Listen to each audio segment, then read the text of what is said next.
24/7 hands-on video solutions for art activities. We are an EdTech textbook publishers.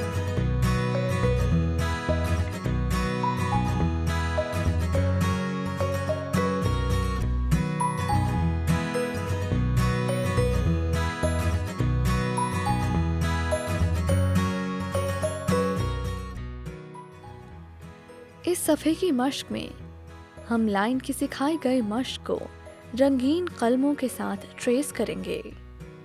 मश्क में मौजूद नुक्तादार line को दिखाए गए रंग के साथ और रंगीन पेंसिल से ट्रेस करना शुरू करेंगे।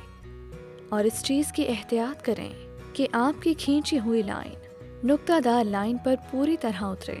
कोशिश करें कि आपकी रंगीन पेंसिल की नोक बारीक हो और पेंसिल को सफ़े पर ज़ोर से ना दबाएं।